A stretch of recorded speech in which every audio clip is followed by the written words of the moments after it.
las 8:46 de la mañana, 14 grados, no ha subido la temperatura, está ahí fofa, pero subirá. 19 grados es la esperada hacia la 1 de la tarde. Bueno, tenemos un nuevo invitado aquí en el primer café. Él es representante de la Cámara por el Movimiento de Autoridades Indígenas de Colombia, Germán Bernardo Carlosama López, representante, miembro de la comunidad de Los Pastos. Él viene de un sitio bellísimo, como todo en el departamento de Nariño, que se llama la comunidad, el resguardo del Gran Mayama. Representante, ¿cómo le va?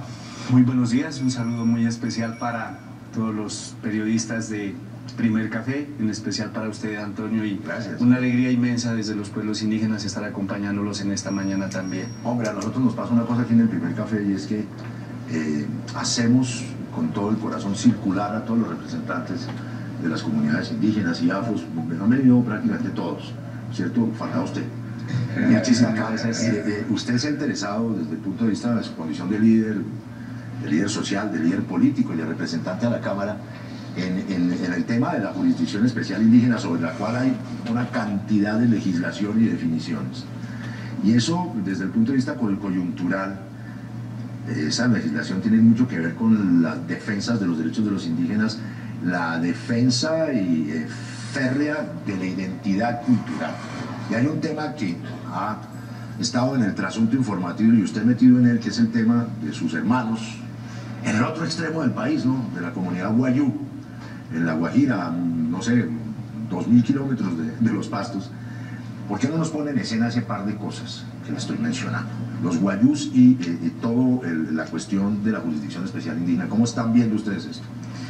Yo quería agradecerles desde el sur, desde el pueblo de Los Pastos, pero en especial desde los pueblos indígenas, con minorías que somos en el país, sí, de este espacio tan importante y hoy, inclusive en este día tan coyuntural, porque desafortunadamente tuvimos hace algunos días una mala información en un canal privado, en un programa también, Caracol, que nos dejó muy mal parados, el canal Caracol, y en especial Séptimo Día.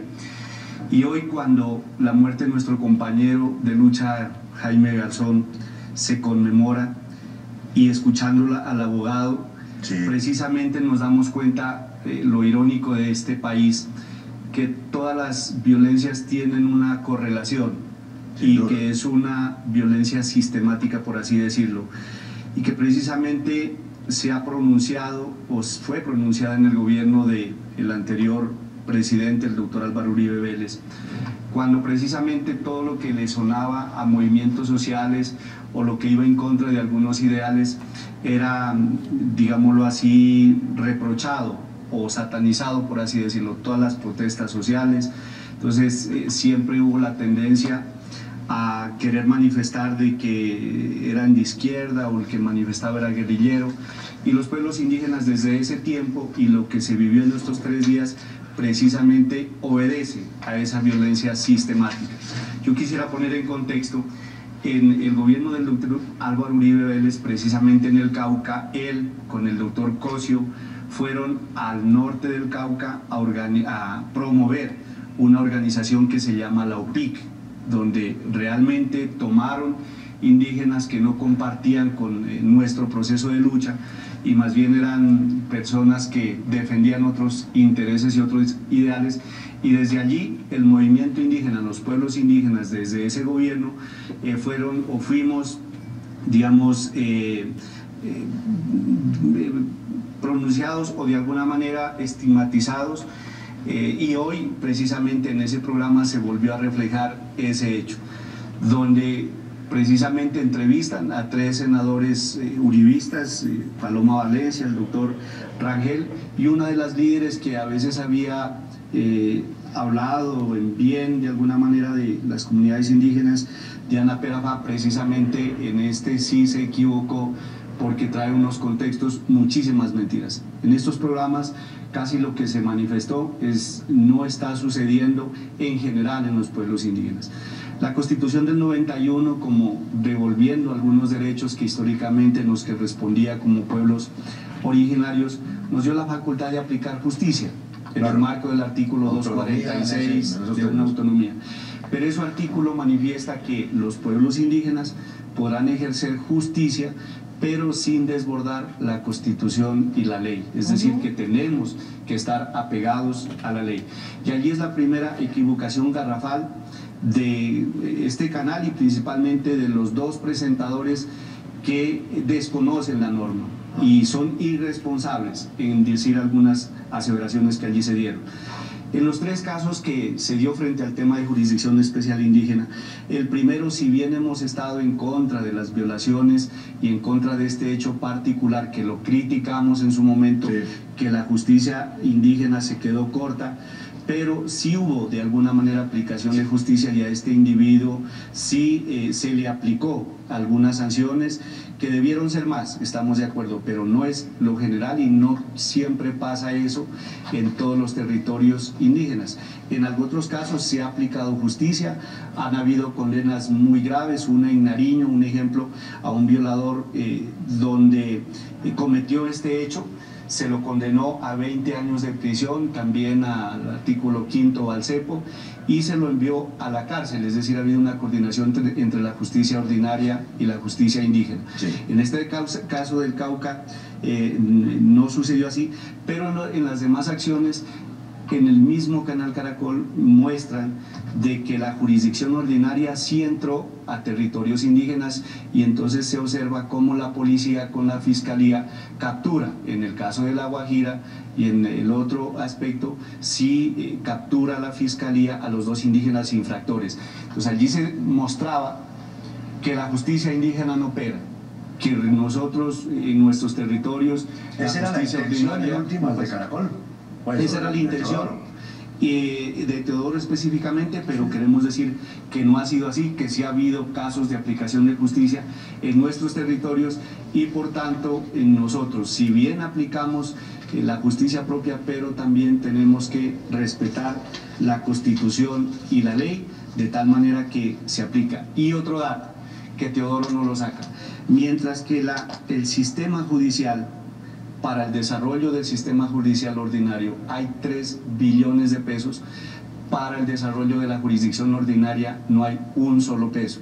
Si la jurisdicción ordinaria nos dieron esa responsabilidad, pero sin recursos. A la justicia indígena. A la justicia indígena. Entonces, mientras que en la ordinaria hay recursos para el funcionamiento de los jueces, con sus secretarias, con sus magistrados, con toda la operación, en la justicia indígena, cuando se reúnen nuestros mayores, ni siquiera para el agua de panela tienen, es decir, no hay recursos. Entonces no se le puede pedir también muchísimas responsabilidades a nuestra jurisdicción cuando a veces el Estado no nos ha dado las herramientas ni los mecanismos necesarios para ellos. Representante, mire, le preguntaba esto y para que usted se explaye en este tema.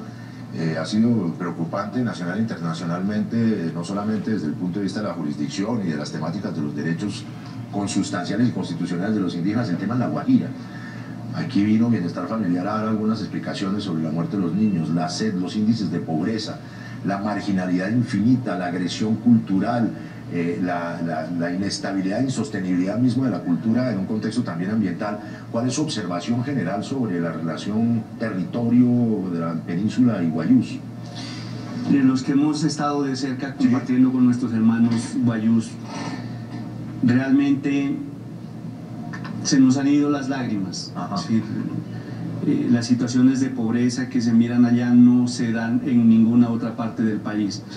Y quizá el Estado, los que están a cargo de brindarnos la atención necesaria, como han ido allá, como trazan sus políticas desde Bogotá, realizan los programas, inclusive el mismo SBF desde Bogotá, desde los escritorios, desconocen las realidades de nuestros hermanos.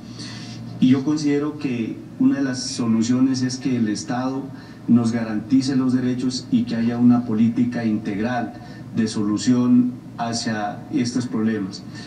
En otros sitios, las comunidades indígenas quizá pasamos hambre, el problema de orden público es complejo porque la guerra se desarrolla en nuestros territorios, pero a diferencia de La Guajira, la madre tierra provee de los recursos mínimos naturales, en tanto que en La Guajira solamente miramos desolación, desierto, y no hay posibilidades de que ellos puedan tener algunos mínimos vitales, de tal manera que hacemos un llamado para que el Estado no solucionen los problemas con pañitos de agua tibia, sino que realmente haya un apoyo interinstitucional del ICBF, de la Contraloría, de la Procuraduría.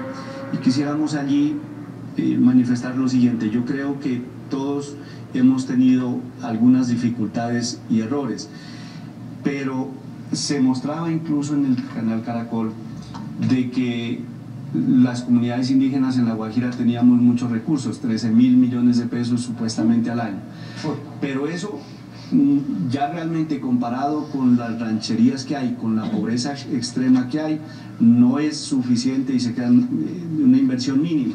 Además que ahí no son los 13.000 millones de pesos para hacer obras de infraestructura o libre inversión. Ahí se está contabilizando ya los recursos que se destinan para el programa de Familias en Acción, el programa del adulto mayor, el CGP, que es mínimo. Entonces no dan una cifra grandísima, y queremos manifestar lo siguiente: aquí tenemos que tener una responsabilidad integral todos. Los recursos que reciben los resguardos indígenas en todo el país, Antonio, ninguno lo maneja de manera directa el gobernador del Cabildo, en ningún resguardo. Estos recursos se ejecutan a través de los alcaldes municipales. Y si hay problemas de corrupción, si nos están tildando a los gobernadores indígenas que tienen dificultades, que se roban los recursos, no es así. Y gran responsabilidad, o también serían cómplices los alcaldes municipales, porque son ellos los que desembolsan los recursos de los municipios hacia los cabildos. Son ellos, a ellos donde se les presenta todas las cuentas de cobro, las inversiones, y ellos también y ayudar a controlar esos recursos. Ahora, de alguna manera, nosotros internamente, desde el marco de la jurisdicción, estamos iniciando a ejercer algunos controles para la inversión de esos recursos que son tan importantes, pero considero que en el caso particular de La Guajira, yo he venido manifestando: primero, es una gran responsabilidad del gobierno nacional, del ICBF, del Ministerio de Vivienda y de Agua Potable, del Ministerio del Medio Ambiente, de que tienen que trazar una política pública específica, integral para las comunidades indígenas. Segundo, considero que los entes de control, llámese Contraloría de la República, la misma Procuraduría, tienen que, con personas profesionales incluso de la región, ayudar a realizar controles básicos.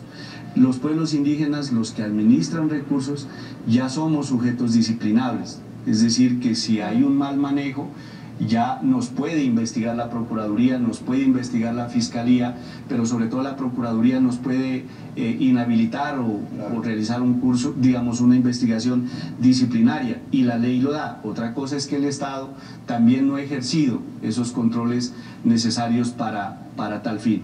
Y tercero, nosotros al interior de las comunidades indígenas sí también tenemos que ajustar, apretar algunos mecanismos de control.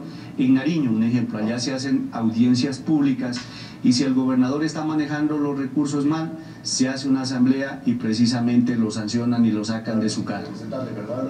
Un momentico, tenemos que terminar el primer café. Vamos a seguir con usted unos minutitos en el recargado, ya volvemos.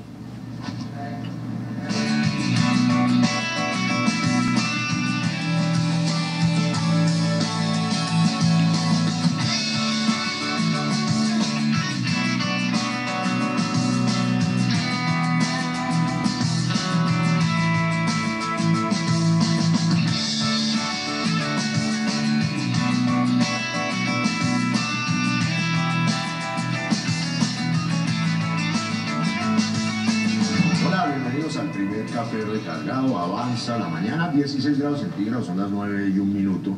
Estamos hablando con el representante de la Cámara, Germán Bernardo Carlosama López, por el movimiento de las autoridades indígenas de Colombia. Don Bruno, gracias. Por favor, siga usted. Gracias, Antonio. Mire, representante Carlosama, la problemática, por supuesto, tiene raíces históricas profundas, el atropello y el irrespeto a las comunidades indígenas, y hoy tenemos lo que tenemos.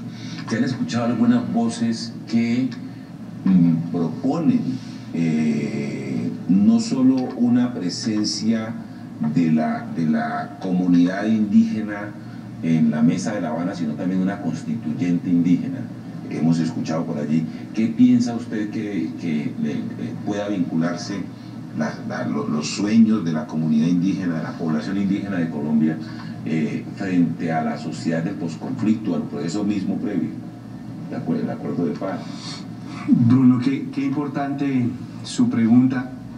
Yo creo que como pueblos originarios hemos tenido muchísimas dificultades, y desde hace 500 años, cuando los españoles llegaron a quitarnos lo nuestro, desde allí y hasta ahora seguimos estigmatizados, vulnerados muchísimos derechos. Y lo que usted manifiesta, Bruno, lo hemos analizado profundamente. En nuestros resguardos indígenas, precisamente por estar tan distantes, por ser zona de selva, es donde se siente a diario el conflicto armado. Son nuestros niños que dejan de correr en el campo y que a veces han salido mutilados por las bombas que se colocan. Es allí donde se libra la batalla, los escenarios de conflicto. Por eso los miles de desplazados que hemos tenido últimamente, el abandono del territorio, y es fundamental. Las organizaciones indígenas, en el marco de la mesa de concertación, hemos venido solicitando que debemos hacer presencia en La Habana, en la mesa de concertación, precisamente para que nos escuchen. Tenemos una preocupación un poco grande, que se está hablando allá de los territorios campesinos, que van a tener sus ciertas autonomías, las cuales las compartimos, porque sabemos que ellos tienen que tener un reconocimiento jurídico, administrativo, pero nos preocupa un poco que esos territorios campesinos se vayan a cruzar con resguardos indígenas que ya estén establecidos y que eso vaya a generar un problema. De aquí que es importante estar allá. Tenemos también la autonomía indígena, la justicia propia, y que nos da temor también que en un momento dado, cuando se nos ofrezca aplicar la justicia, vayamos a tener también dificultades en ese escenario de que se den contra o se propongan nuestros territorios frente a los territorios campesinos, y que eso allá podemos buscar un escenario de concertación para no generar problemas hacia el futuro, como lo quiso haber ya en el Cauca, pero en buena hora, en virtud del diálogo, se lograron desarrollar. Entonces creo que es fundamental estar allá. Nosotros en este mismo programa mostraban cómo las comunidades indígenas supuestamente maltrataron a un soldado y lo sacaban del territorio, y le hacían ver un problema grande de control de autonomía, pero no mostraron que el ejército en el Cauca a los 2 días siguientes mató a un indígena, y que también fue un hecho complejo y que no lo mostraban allí.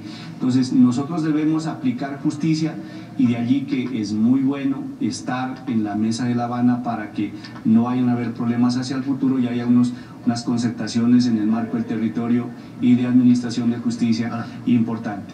Pero, representante, uno podría deducir de todo lo que está pasando que este tipo de programas y de enfoques están sirviendo a intereses particulares que han venido intentando estigmatizar no solamente el movimiento social y popular indígena, sino en las comunidades mismas. Entonces, ¿cómo blindar a las comunidades frente a esta estigmatización que lo que hace es desinformar y poner al país entero ante una realidad falsa? Además de estar en La Habana, ¿qué hacer? Sí, usted lo ha manifestado. El programa que pasó precisamente está orquestado por algunos integrantes del Centro Democrático, por algunos intereses de terratenientes en el Cauca, algunas incluso transnacionales, que han mirado el derecho a la consulta previa como un delito, cuando lo que nosotros hacemos es defender nuestra madre tierra, defender el agua, los ríos, el aire, que no solamente sirve para las comunidades indígenas, sino para toda una sociedad.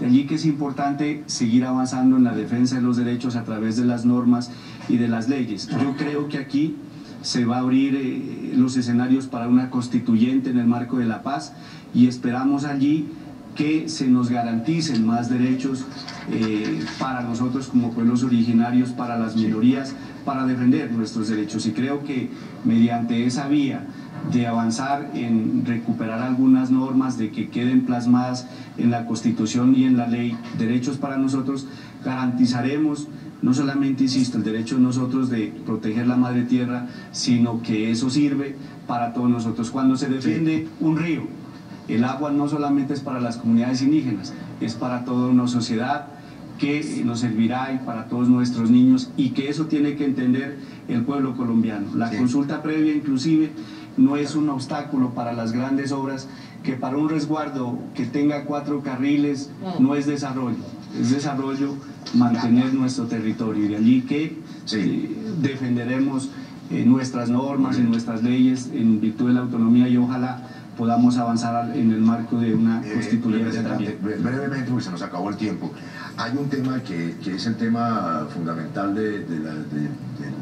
del acabose cultural de las comunidades. Es decir, que hay una educación, cuando la reciben, es una educación occidental, patriarcal, misógina, monoteísta, ¿no es cierto?, para el caso de las comunidades que son politeístas, y hay un déficit de un déficit fundamentalmente en lo que ustedes llaman la etnoeducación, es decir, el derecho consustancial de los indígenas a tener una educación étnica de acuerdo con su cultura, que preserve, por ejemplo, el hilo conductor de la cultura, que es la lengua. Sin lengua no hay cultura, sin lengua desaparecen en el mestizaje de las comunidades.